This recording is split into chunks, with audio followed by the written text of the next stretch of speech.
I just wanted to do a proper welcome to our special guest speaker today, Dr. Joanie Sims-Gould. Joanie is a principal scientist of the Active Aging Research Team. She is a health promotion consultant, a registered social worker, and a clinical associate professor in the Department of Family Practice at the University of British Columbia. So the goal of Joanie's work is to add life to the later years. I just love that. And with the Active Aging Research Team, she designs, implements, and evaluates health promoting interventions, such as Choose to Move, which we'll learn about today in the presentation. And this is a program for older adults, and it's adapted to population and setting. So Joanie, thank you so much for joining us today. I'm going to turn it over to you. Thanks, Thanks, Sarah. Joanie. So, Flint, well, thank you so much for being here today. I'm really delighted to be able to have this conversation with you. I wish we were all sitting around a table together because my style is really to be more conversational. So I will try to pause at certain times. I'll move my slides over so I can actually um, see the chat box when I have my slides up and I'm unable to see the chat box. So I'll move that over in case there's any interaction. And there will be a few questions throughout the presentation that I'm going to ask you as well. So hopefully you'll be willing to participate and it won't be quite so didactic. I'm really delighted to be able to talk to you today about some of the work that I've been involved with, and in particular with a research team at the University of British Columbia called the Active Aging Research Team. Before I begin, I do want to acknowledge that I am coming to you today from what we commonly call as Vancouver, and it is the unceded ancestral territory of the Musqueam, Squamish, and Tsleil-Waututh peoples. And through our work on the Active Aging Research Team, we do try to embrace and embody the actions that are set out in the Truth and Reconciliation Commission. We are all settlers on our team. I come from a family that immigrated from Scotland and a family that was persecuted for their Judaism and left the Ukraine and settled in Ontario in what is the Anishinaabe territory. And that's where my grandparents lived and where much of my work has been inspired. I am very grateful to have grown up in a 4-generation family for most of my life. And at the end of the day, I've always believed that the work that I do, if it doesn't matter in the lives of my grandparents or my grandparents' friends, it's not worth doing. So at the center of the research that I've been engaged in and in the community-based work and in my social work practice has really to put older people and their families front and center, and where possible to animate their voices within the context of the programs that we offer and in some of the policy work that I've been engaged in. And really, as I go through my presentation today, you're going to see that a lot of what we're doing in the community with a program called Choose to Move that I'm going to describe to you, but more broadly, the work that we've been doing in trying to address issues of physical inactivity and social isolation have really been animated by my own experiences with my grandparents. They grew up in a semi-rural environment, and when my grandmother was diagnosed with dementia, it was my grandpa who really needed the support. And he needed the support because my grandmother really was so active at the time. And the most important thing that we were able to do as a family was ensure that she had somebody to support her to go for a walk every day so my grandpa could take time for himself and spend time in the garden. And in doing that, we really enabled them to be able to remain in their home where they wanted to be for as long as possible. And so it was that combination of providing appropriate physical and social support to both of them to keep them active and connected. So that is a thread that you'll see throughout my work. I don't act alone. I have many brilliant colleagues who work with me, both within the Active Aging Society and within the Active Aging Research Team, both which are housed at the University of British Columbia. Our work is supported by the Ministry of Health to deliver Choose to Move, and much of the research that we've done to evaluate the Choose to Move program has been supported by Health Research BC and the Canadian Institutes of Health Research. And this is really important that we acknowledge our funders, because without the BC Ministry of Health, we would not have been able to offer this evidence-based program across British Columbia. And with the research funding, we've been able to not only ensure that we are able to assess the impact, so to show that it works, but also that it works at scale. So often we have a program that we're able to run, once in one place. Canada's been called a country of pilot projects, but we're not able to replicate it more broadly. But we've been able to do that successfully with Choose to Move by both understanding the impact that it has on individuals, but also the implementation and what it means for organizations and how we can support organizations to successfully put Choose to Move in place. So it's been a real team effort. As a bit of a roadmap for my presentation today, I apologize up front in that I'm gonna paint a little bit of a depressing picture up front. I know, don't leave yet. I promise I'll bring you back. I'm gonna talk about two epidemics that we believe are facing an aging population, and I'm gonna talk about some of the deleterious health consequences. So that's kind of the depressing part. But the good news part is that there are ways to address and in fact counteract these two epidemics that I'm going to present. And so I'll spend the latter part of the presentation taking you through one way in which you can counteract both the epidemic of physical inactivity and social isolation. So this may come as a surprise to some of you, but most people, most older adults, do not meet physical activity guidelines. And I don't think that that's the particularly surprising part. I think the really surprising part is how sedentary most people are. That 90% of individuals are sedentary for more than 8 hours a day. And we know that this is really consequential to one's health. There's a sort of a very popular physician who has a video online called 23 and a half hours. And in that video, he says that everybody should limit their sitting and lying to 23 and a half hours a day. And really, that's just sort of his, sort of tongue-in-cheek way of saying that if you can get moving for 30 minutes every day, it's going to do a lot more for your health. And so indeed, these are really staggering statistics. People are simply not moving enough. And by sedentary, we do mean sitting or lying. So physical inactivity has been identified as a major risk factor for global mortality. And in fact, the WHO reported that it has been identified as the fourth leading risk factor for global mortality. So being inactive is a real health challenge. Within the Canadian context, we'll see about $500+ million in healthcare costs as a direct result of physical inactivity. And this is because of the physical activity being often an antecedent to the development of chronic conditions or the exacerbation of chronic conditions, including dementia. So again, I told you I was going to paint a bit of a depressing picture up front, but if it helps people sort of understand the magnitude of the problem of physical inactivity, then I believe my job is done.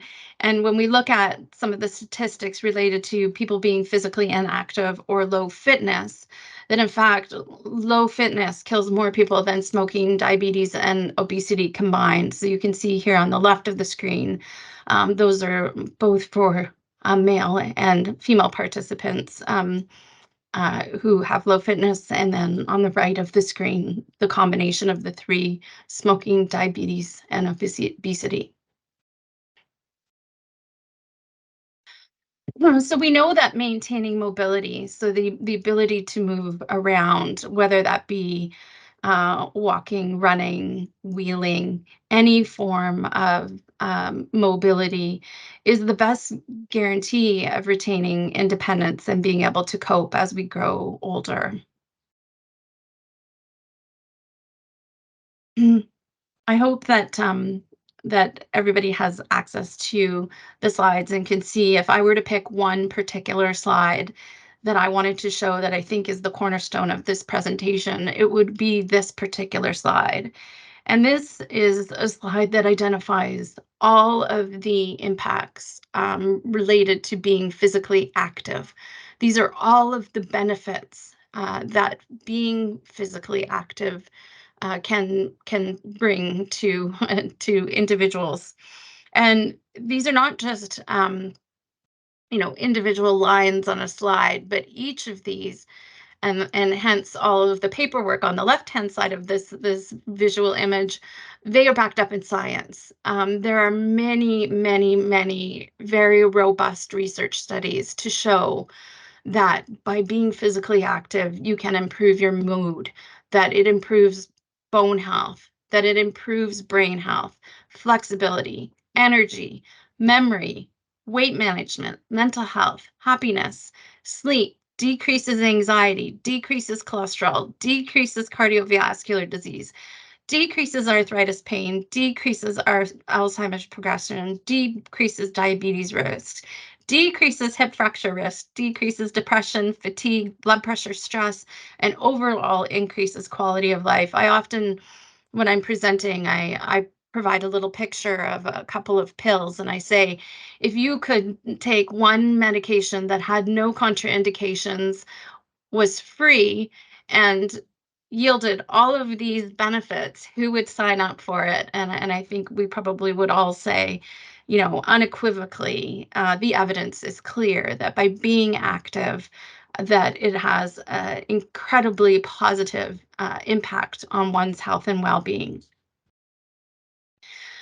But the big question is, why don't more people engage in physical activity? And I know that there are a myriad of reasons and challenges that people are facing in their day-to-day lives. There's a reason why the statistics are so staggering around people not meeting physical activity requirements. And I'm gonna pause for a moment here and move over to the chat and just get some of your impressions and ideas as to why you believe more people don't engage in physical activity, or maybe you even want to go so far as to share yourself why you might not be more active. What are some of the barriers for you in your life? I'm going to just pause for a moment there and see if anybody would like to contribute. Yeah, fatigue, time, absolutely. Busy, back to that time element again. Yeah, overwhelmed with caregiving and low motivation, disease, procrastination, too busy with everything else. I hear you. Too many responsibilities. And these are all really initiation. These are all really, really real, legitimate barriers to engaging in physical activity, and ones that I hear over and over and over again. So you're all right. Those are all barriers that I've heard time and time again that have been identified within the literature. And I think part of the challenge with physical activity is the ways in which we've thought about physical activity. We've thought about it as being an add-on in our life, not just something that you know we can combine with our daily activities. For example, I think that one of the big challenges to physical activity is that people often have an impression that you need a particular outfit to engage in physical activity. I think the lycra and the spandex industry has perhaps been one of the most deleterious um, threats to people engaging in physical activity, because you have this mindset that we need to put a special outfit on, we need to engage in a group class, that it's additive on top of those caregiving responsibilities, it's additive on top of the other commitments that we have in our life, that we have to push ourselves and balance on our heads, or sign up for some running road race. And in fact, I think that it's done a huge disservice to people's thinking about what being active is really about. And the approach that we've taken in our work is that being physically active it could be this, it could be the 100-year-old marathon runner, but more likely it's about just doing a little bit more than you're doing in your daily life. So if you're one of those individuals who falls into that category of 90% of people who are spending 8 or more hours sitting or sedentary during a day, that maybe it means doing a little bit more movement in your house. Maybe it means, the suggestion of parking a little bit further away. Maybe it's standing up and sitting down, standing up and sitting down off your couch.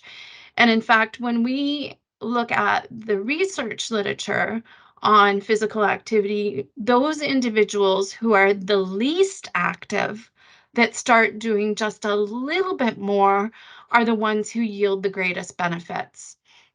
So, as I'm speaking to you today about physical activity, I'm hoping that your mindset around it can be a little bit different. That for some people, it might be a Zumba class, it might be a road race, but I think for many more of us, it's about finding ways to just do a little bit more in our day. Maybe it's, dividing our laundry up into two extra baskets and making one extra trip, down to our laundry room. It can be small, but all of those pieces are added up. Okay, the other epidemic I want to talk about, and I'm sure that many of you are all too familiar with this epidemic, is the epidemic of loneliness. That we know that 20% of people, and in fact, the statistic is higher for older people, report being lonely and or isolated. And this is a staggering statistic, and it's really been given more attention in recent years, and certainly in light of the COVID pandemic, was certainly exacerbated for many. And we know that by being lonely, it really has a very serious impact on your health. So it increases your risk of all-cause mortality by about 26%. And it's been said that the health impacts are equal to smoking 15 cigarettes a day. So when we pair people being physically inactive and feeling, lonely or disconnected, it's a really negative impact on one's health and well-being. Converse to loneliness, we know that being socially connected protects people from being lonely. That for those people who have opportunities to connect, and they can even be micro connections. They can be a connection of saying hello to a random stranger who passes by a park bench. It can be a smile from a clerk at a grocery store, but by being more generally connected, that we do protect against the deleterious effects of loneliness. And again, when I think about social connectedness, and I talk about it in these types of forums, it's not unlike physical activity. That you don't need a special outfit, you don't need a big group, you don't need to join something. It can be just a little bit more of a connection, a little bit more of a reaching out than you're presently doing. So it doesn't have to be like the 0 to 100.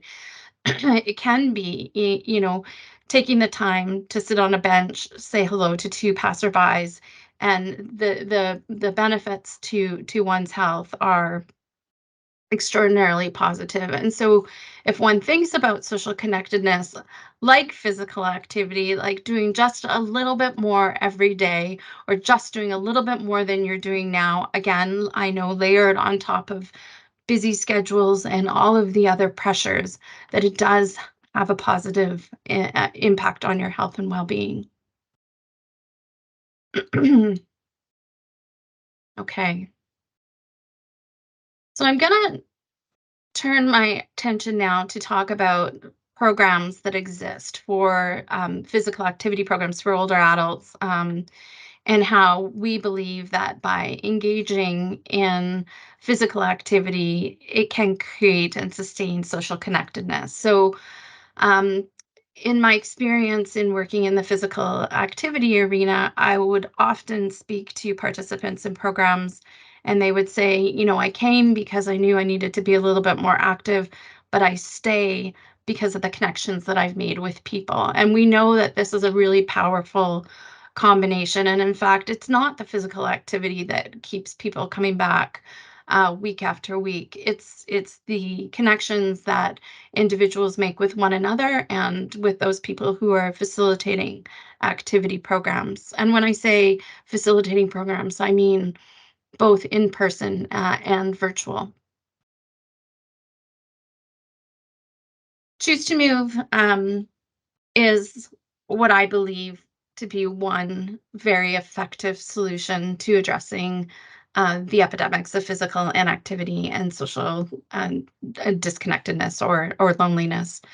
Um, I said to you at the beginning of the presentation that I was going to present these sort of, two epidemics, excuse me, and paint a rather negative picture. And then I would spend the rest of the time talking about what I believe to be a really positive and impactful way to address those epidemics. Um, my team has been working for years in the area of health promotion and prevention, and have been working with senior serving organizations and older adults and their care partners um, to really listen and hear what the challenges to engaging in physical activity are, and what some of the challenges to being connected may be in individuals' lives, and to come up with a program that would both be flexible but would also be effective. And when I say effective, I mean from a scientific perspective that would actually show a positive effect on people's health and well-being with both physical activity and social connectedness as outcomes. And over a period of the last 12 years, we have been developing, refining, and implementing Choose to Move across the province of British Columbia. So I'm going to take a little bit of time here just to explain to you what Choose to Move is, and why I believe that it works. And by no means is it the only solution, but it is one solution that we know is effective, and we've been able to demonstrate that scientifically time and time again. This is a brief 2-minute video that just explains a little bit about what Choose to Move is. I can hear it now, Joanie. Perfect, thank you. I was doing less and less and feeling worse and worse about it. It happened over a period of years. I don't know how to explain it, but one day realizing that I just felt like I had to get out. Hello? Hi, it's Robin calling, your activity coach on the Choose to Move program. How are you doing? Choose to Move is a choice-based program specifically for older adults, where they would work with an activity coach like myself in helping to get them up and on their feet and feeling good about their own health and well-being, taking charge, choosing activities they would like to be involved in. At the start of the program, I was thinking that it was a fairly structured program. I found that in the end, it's a lot more relaxed than that. I chose to take an exercise class to get started, but then I also got some coaching on how I could incorporate more activity into my daily routine.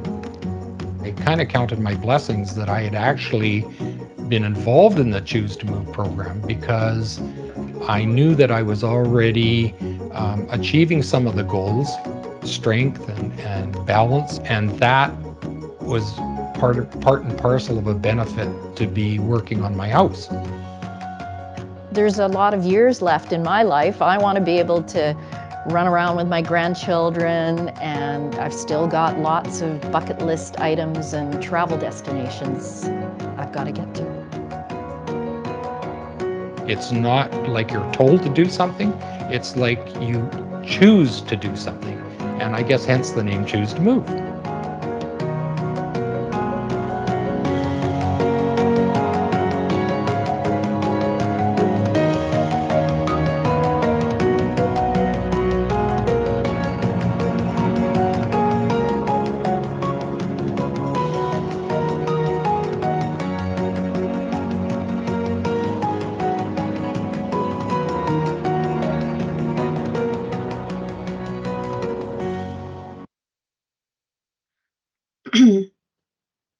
So, as identified, Choose to Move is unlike any other physical activity, social connectedness program, in that we consider it a wraparound program. So, it's not a prescriptive exercise program, it's more of a coaching model.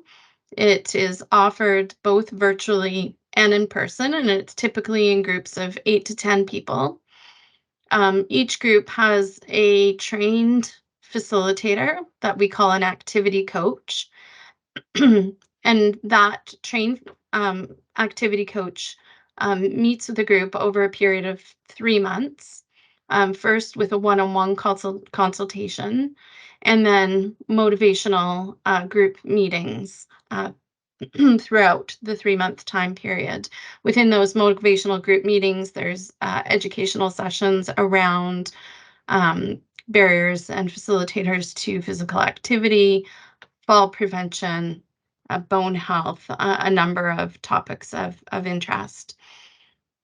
That one-on-one consultation really is an opportunity for an individual to work with a coach to identify what they are or not doing in terms of their physical activity, but what is also possible and available within their community, within their budget, within their time constraints, within their caregiving responsibilities, family responsibilities. And this person is really trained to map out for an individual um, what might be possible to move just a little bit more, to do just a little bit more. And that looks different for everybody, of course. As I said, the activity coach is really central.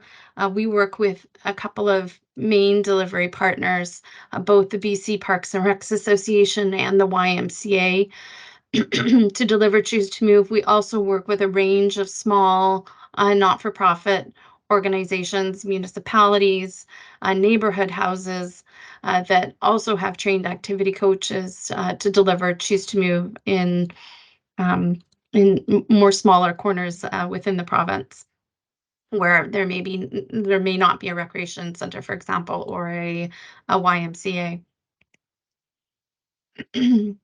Within the program, the activity coach, as I said, helps individuals with goal setting. They help problem solve. There's an opportunity for some social connection. It's choice-based, so nobody's ever told what to do. That's why it's called Choose to Move. It's an opportunity for resource sharing, and there's that educational component as well. Again, it's flexible delivery. It can be in person or virtually. And the Active Aging Society, the organization with which I work, supports the delivery of Choose to Move. So if there are individuals here who are representing organizations today, one of the ways that the Active Aging Society, or a number of the ways that the Active Aging Society supports organizations who wish to deliver Choose to Move, is through the provision of program materials, to provide activity coach training. We help with recruitment resources, delivery support, and we've got a community of practice as well. As I said, our partnerships are really the cornerstone of the delivery of Choose to Move. This is really a schematic to show the partners that we've developed since the inception of Choose to Move in 2015.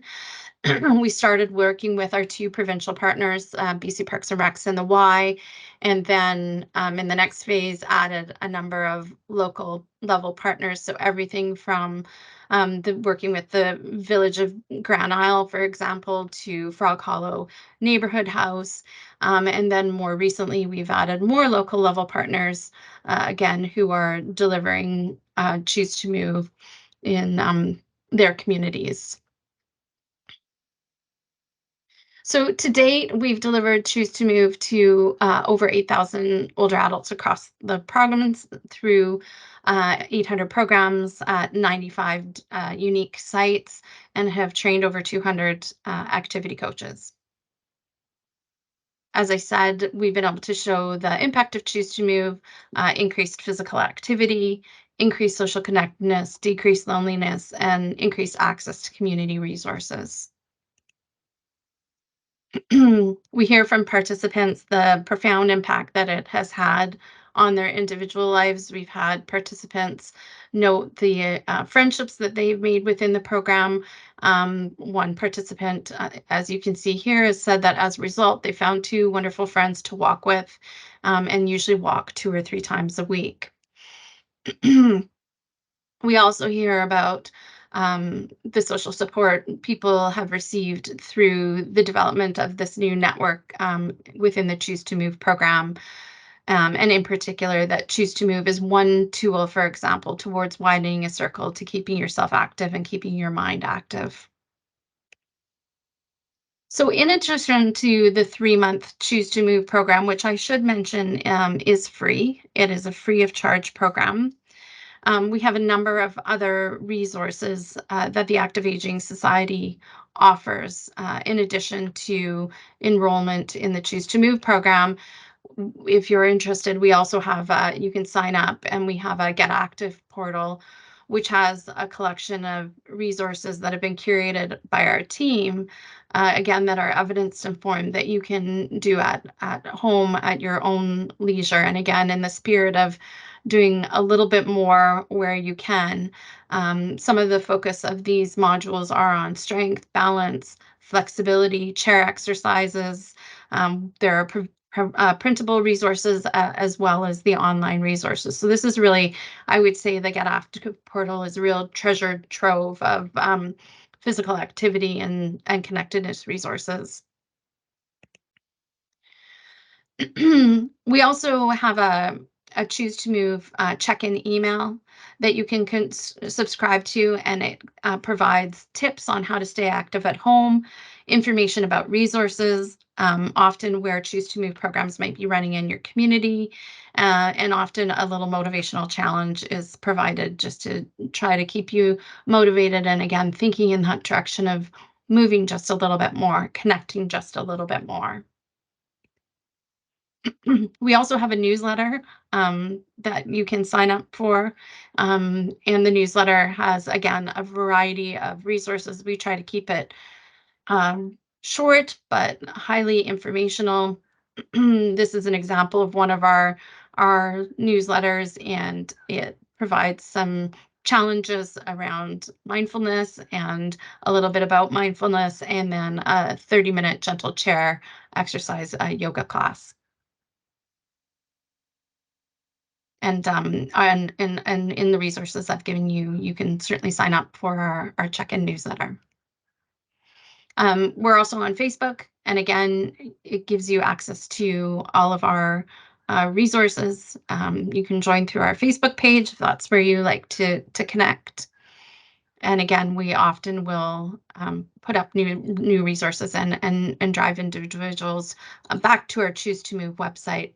I should say that on our Choose to Move website, that's where we have the listing of where Choose to Move programs are going to be up and running, information on registration, and if you want to join a virtual class, again, what the timelines are and where you might find those. So again, I know you were provided with resources. This is me, Joanie, and that's my email address. Sarah Lucina is the executive director of the Active Aging Society, and she'd also be happy to hear from you if you have any questions. On the left-hand side, that is the Choose to Move website. Again, that gives you information about the Choose to Move program, all of those resources that I've outlined, and then, of course, our Facebook page. If you want to know more about the Active Aging Society, it's up there in the top right-hand corner, and again, in your page of resources. So that is the conclusion of my formal presentation, but I'm absolutely delighted to take any questions that might have popped up in the chat. Thanks, Joni. That was wonderful. And in a little bit here after the questions, I want to let everyone know about the Society's Minds in Motion program as well. That is a nice complement to Choose to Move. There's so many great resources and programs out there. So we want to make sure we spread the word with you. We have a question from Carrie in the chat box. She asked, do you have any tips or suggestions for people who are living with dementia and might not show any interest in pursuing physical activity? Yeah, thanks so much for your question, Carrie. Again, building on the message that I indicated earlier, and that is that even just a little bit is better, right? We're always striving to do something just a little bit more. So it might be that saying to somebody, let's go for a walk, that might be overwhelming or not a desirable request, just as an example. But hey, can you walk over here to the kitchen and let's look out into the backyard, and oh, let's go walk across the room to the front yard. It's those, we call it stealth exercises. And so where it's, you're just trying to sneak it in. You're sneaking it in. We've also on our team referred to it as like snacking on exercise.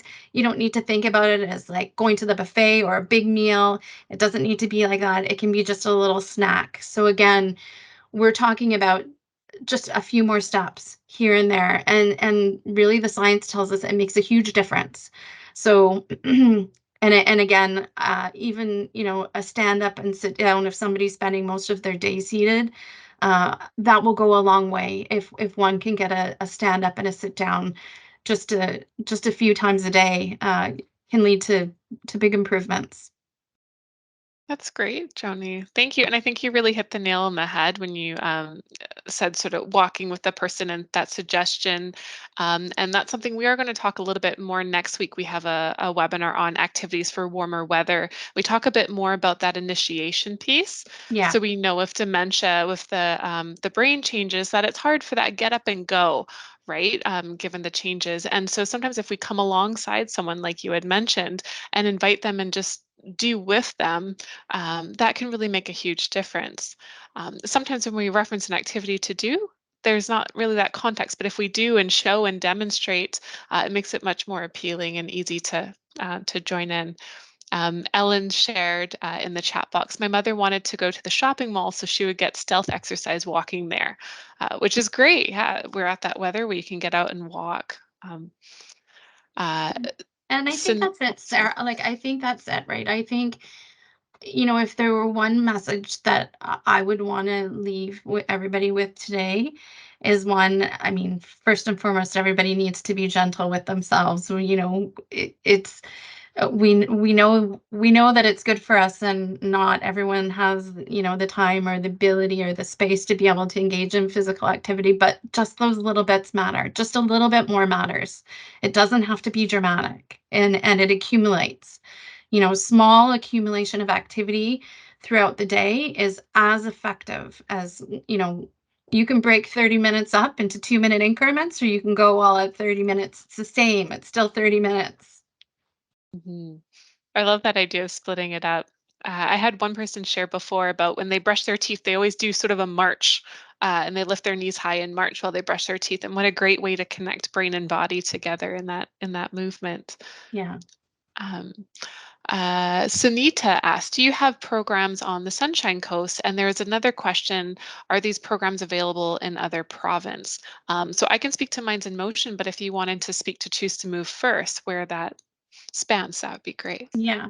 So there are programs that are running across the province, and where there are not programs in different locations, there's always the virtual option, and they're always changing. So I would suggest, if you're looking for a program in your community, to check our website, because we have the listing of communities there. The other thing is that if you don't see it, you can also request that there would be a program in your community. So sometimes we're also looking for the community need and desire to run a program. And in terms of other provinces, this is a BC Ministry of Health funded program. So it is provincial in scope at present. Great. Thanks, Joni. And then I'll just speak quickly to Minds in Motion. Minds in Motion is the Alzheimer's Society's physical and social activity program. So it starts with about 30 to 40 minutes of physical activity led by a fitness instructor. It's usually seated chair exercises, but some of that standing and sitting as well.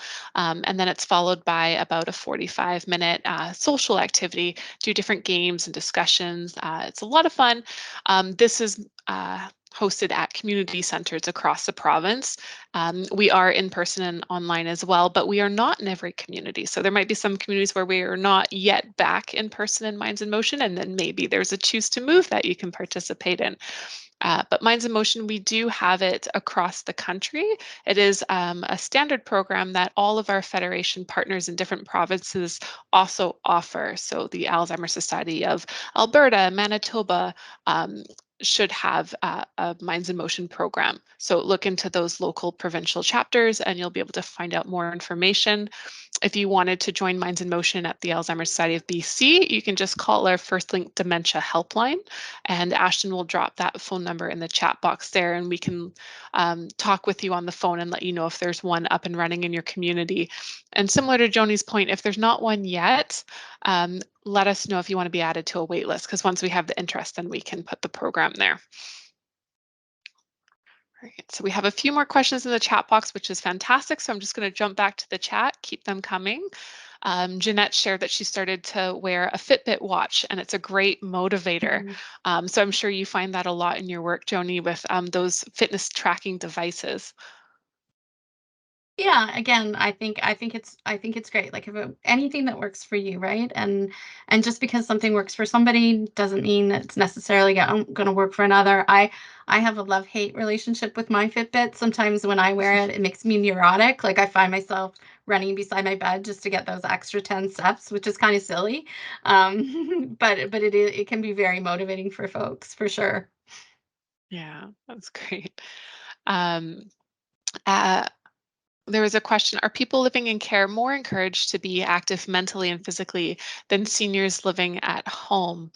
Do you want to take a stab at this one, or would you like me to respond? Yeah, I mean, I can jump in first. I mean, I think when people live in congregate living, there's often resources that are put towards um, um, being active both mentally and physically. I know when my grandmother was in care, that they had an activity coordinator. So by virtue of that, she had, pretty decent access to mental and physical activity programs. Um, and so, of course, for folks who are living at home, it's a little bit more, in on their own volition that one might get involved in something. Um, so I think that those resources sometimes, do exist to a greater extent in congregate living places. Mhm. Thank you. I think that's a great point. And if I can build on that a little bit more as well, again, we'll talk about this more next week in the activities webinar. So we talk about activities not just to keep somebody busy, but also to have a sense of purpose. And so whether the person lives at home in the community or in care, we all need a way to have that sense of purpose, whether that be just sorting the socks from the laundry pile, can be an activity, and you can make that a physical activity, going upstairs or whatnot. So it's just sort of how you define activity and looking around your home, even if you're in a home environment, and thinking of what could be that purposeful activity. And then on Joanie's point, how you can kind of integrate the physical piece back into that. Um, Wendy made a comment. Most programs like this require caregiver support, which in turn put pressure on the caregiver. Is this independent? I'll just speak quickly to Minds in Motion, that it's a program that the person living in the early stage of dementia attends with a care partner. So it is something that you can do together and enjoy together. And then Joanie, I don't know if you can speak to Choose to Move. Is this for both people to enjoy? Absolutely, it can be for both people to enjoy together. We certainly have had individuals, persons with dementia, join Choose to Move with a care partner. I would say that we also have had individuals of, varying levels of cognitive capacity, and I would say mobility, like quite a range in Choose to Move, because it's a program where you can choose your activities. You're choosing, based on what is available in your community, but what you're also able to engage in. And so if somebody is able to engage in the goal setting with the activity coach, certainly somebody could come independently without a care partner. Wonderful. I love that customizable piece. I think sometimes a barrier for people, just from what we've heard, is they don't always want to join a program if they don't know what to expect, or what if I can't keep up with the activities? What if I don't enjoy it? And it sounds like Choose to Move is that nice option and offers that flexibility. So that's great. Yeah, so Ahmed said, I'm inspired to sign up for next week's session as well. Wonderful. Yeah, thank you. So next week, like I mentioned, activities for warmer weather. We talk about how to support somebody to get engaged in activities, how we even think about activities, that initiation piece, and how to be successful. And we also give some suggestions for activities all throughout the journey, because we know that we'll have to adapt as the disease progresses. And there's some magical activities that sort of check all the boxes, like gardening, for example. Wonderful activity, physical activity, cognitive activity, and a very sensory activity as well. So you'll see on the slide there's a photo of our Minds in Motion program. We took this picture just 2 weeks ago, actually, at a Minds in Motion. So it's that physical and social activity piece. And like anything, you have to enjoy it. You have to have fun. I've yet to go to a Minds in Motion program and not had a blast. And if you're unsure, just like with Choose to Move, with any program that you do, try it out. If it's not for you, that's okay, but you've tried it and you might be surprised. You might love it. So give it a shot. If you want to learn more about any of the Society's programs, please call our First Link Dementia Helpline. The phone number is 1-800-936-6033. That's 1-800-936-6033.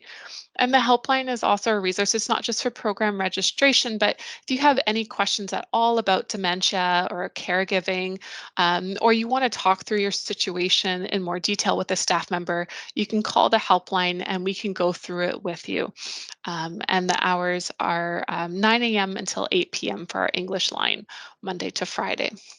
We have a great question in the chat. So someone asked about Minds in Motion for early Alzheimer's. At what point would someone not be a good fit in the group?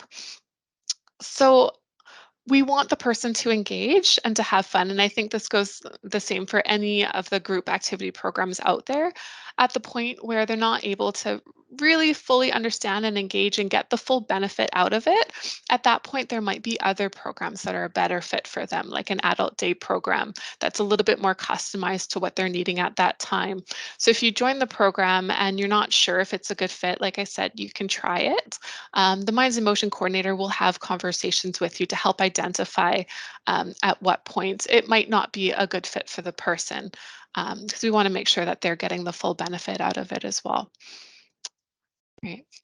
So Joanie, I just want to say thank you again so much for coming and sharing your expertise and your knowledge with us about this great program and about staying active, especially those startling statistics. Joanie, any closing comments from you today? Thank you very much for having me, and I wish you all to just do a little bit more. Just do a tiny bit more if you can. It'll go a long way.